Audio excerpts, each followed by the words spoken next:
SandLand.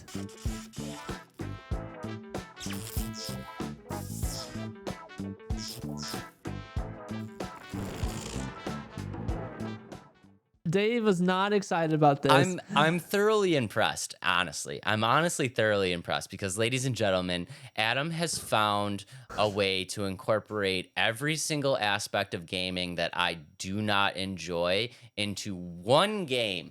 This is actually absolutely incredible. I just don't understand why, but we'll go into it. Let's pull up the trailer. There is a 12-minute gameplay trailer, so we will leave that link down below. Link down below, yep. Yeah, we'll throw it in. But yeah, SandLand, it was announced during the Summer Games Fest. It's going to be released next year.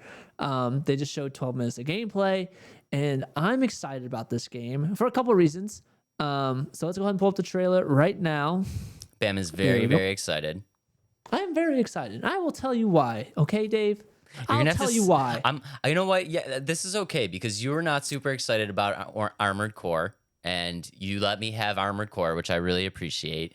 Yeah. And I hope that maybe I shed some light on Armored Core a little bit for you. So I'm hoping that you do the same for me on this game to shed some light. And because maybe I'm looking at it with the wrong perspective. Right.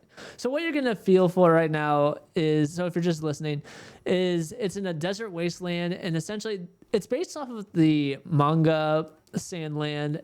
And it's made by the creator of Dragon Ball, which I think is super cool. I know, so Dave's not a big anime fan, but you get this feel that it's got a Dragon Ball feel to it. It's got a Borderlands feel to it. It's got a Mad Max feel to it. It's in like a desert wasteland.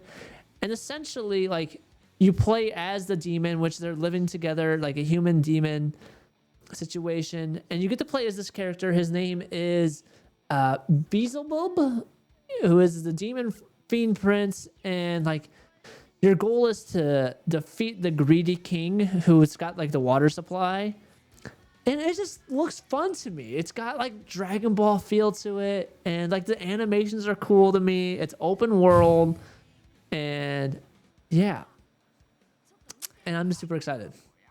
I will say the art style is great. And I do think the art style is really great.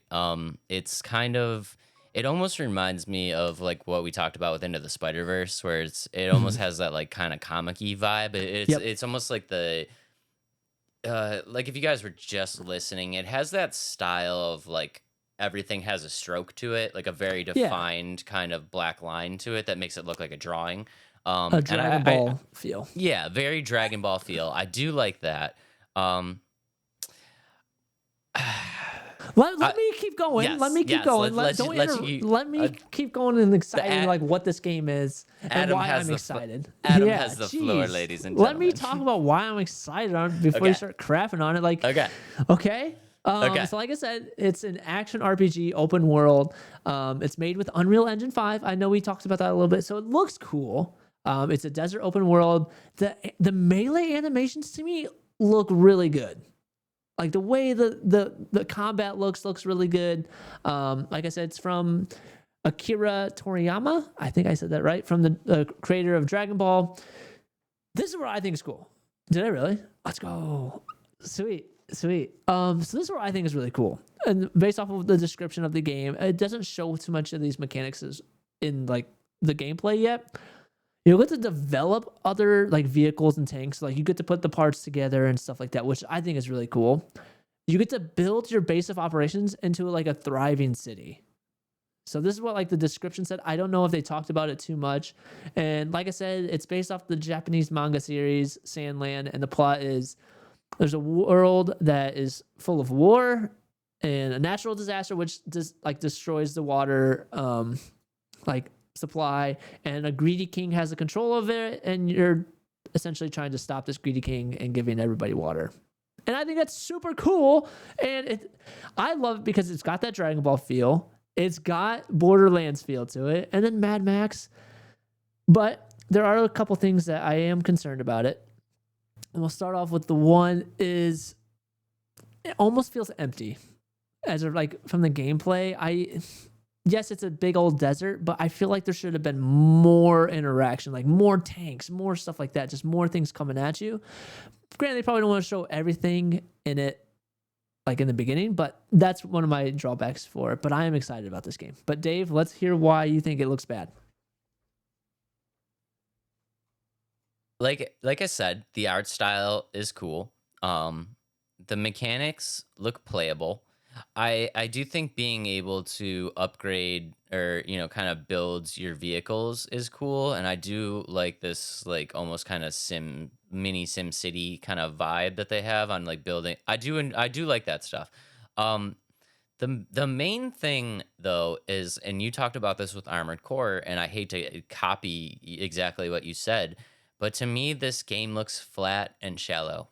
It just looks it looks like there's not a lot going on. And I feel like this is going to be a game that will be very cool, most likely for the first hour, maybe 2 hours of gameplay. And the further you get along, the more you're going to be kind of tuning out. So that's kind of where I was going with it too. Like, yes, it feels flat, but kind of somebody put in the comments of our Armored Core 6 video, it's like, yes, it seems flat, but that's because you're starting out flat and it'll expand into something more. I'm hoping that's the case with this game. And it is very early on in the development. So they're just showing stuff, not early on, but they still have a while before they can get it out.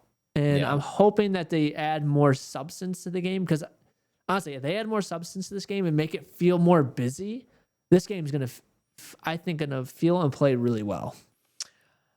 I mean, I think that's the biggest thing is like, I understand that, we're in this like kind of post-apocalyptic Mad Max situation. Mm-hmm. And that the world should feel kind of empty. It should should feel kind of empty, but it shouldn't feel shallow empty.